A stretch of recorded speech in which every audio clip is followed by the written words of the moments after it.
Berjalan 4 jam malam di hutan, gendong anak.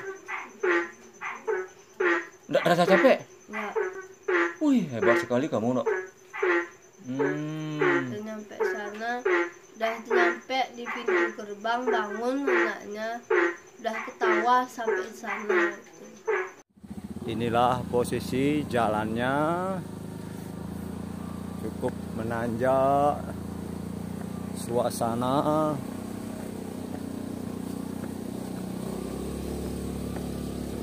dapat dibayangkan malam hari jam 8 malam, jam 10 malam sampai jam 12 malam suasana seperti ini, jalan setapak yang dilalui sungguh.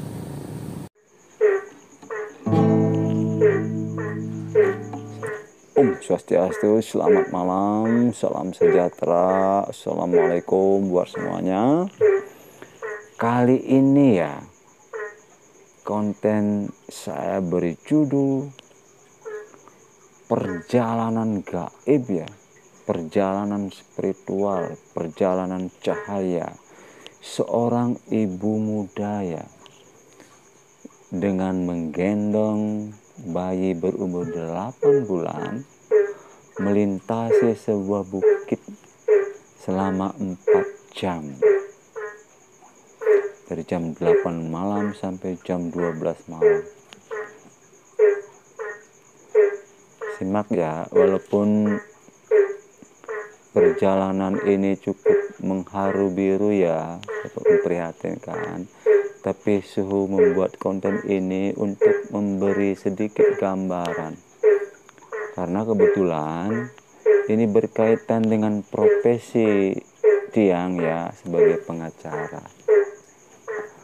Jadi ini adalah sebuah kasus tentang seorang ibu muda yang diusir dari rumahnya oleh suami dan dia pergi melakukan perjalanan gaib ini. Kasus ini sedang saya tangani dan sekarang sedang proses di Polres di kota saya. Oke, saya awali kisahnya ya. Jadi diawali sebuah peristiwa ya, terjadi kekerasan dalam rumah tangga. Jadi kekerasan dalam rumah tangga ini menimpa seorang ibu muda ya. Jadi pada suatu malam sekitar pukul 8 malam, seorang ibu muda yang sedang menyusui anaknya berumur 8 bulan, karena begitu lelap tertidur sambil menyusui anaknya, dia tidak mendengar suaminya datang ya. Tidak mendengar suaminya datang memakai sepeda motor. Kemudian apa yang terjadi ya? Mungkin karena suaminya dalam keadaan mabuk atau bagaimana, yang pasti menurut cerita ibu muda ini kepada saya bahwa datang langsung mendobrak pintu. Kemudian dia marah-marah karena kenapa suami datang tidak disambut, kenapa tidak dibukakan pintu. Jadi dia mengatakan sedang menyusui bayinya dan tertidur, suaminya tidak terima. Terjadilah pemukulan. Jadi pemukulan, kemudian ada kayu untuk penghalang pintu sebesar tangan, ini dipakai untuk memukul kepalanya dan punggungnya. Nah, singkat cerita, ibu muda ini kemudian diusir dari rumah. Diusir dari rumah itu dan dia disuruh keluar rumah. Nah, sebagai sebagai tambahan informasi, ibu muda itu sekarang ada di rumah saya. Ibu muda ini saya amankan karena dia minta bantuan hukum, saya amankan. Saya suruh menginap di rumah saya dan kebetulan ibu muda ini ada hubungan keluarga ya, walaupun agak jauh ya. Jadi kalau hubungan keluarganya itu kakek buyutnya dia bersaudara misan ya, sepupu dengan kakek saya, kakek buyutnya dia. Jadi ini termasuk cucu keponakan ya, tapi jauh ya, agak jauh, tapi masih ada hubungan keluarga. Jadi karena masih ada hubungan keluarga, Su diminta tolong, Su tampung, Su amankan, dan Su proses secara hukum. Proses secara hukum, sekarang proses hukumnya sedang pemeriksaan tersangka, saksi-saksi dan sebagainya. Dan informasi terakhir kemarin itu sudah berkas-berkas sudah diserahkan kepada kejaksaan. Oke, kita lanjutkan ya. Jadi dalam konten ini yang saya ingin mengungkapkan terjadi sebuah perjalanan spiritual ya, perjalanan gaib ya, seorang ibu muda dengan anaknya. Jadi awalnya, jujur saja, saya tidak percaya ini, tidak percaya. Sebagai seorang spiritual, sebagai seorang lawyer, sebagai seorang sains, saya tidak percaya. Bagaimana seorang ibu muda menempuh perjalanan selama 4 jam, melewati bukit kecil ya, sampai keluar kabupaten ya, dari Kabupaten Buleleng ke Kabupaten Tabanan sejauh 12 km dengan menggendong bayinya di malam hari di jalan setapak. Awalnya gak percaya, tapi tadi siang ya,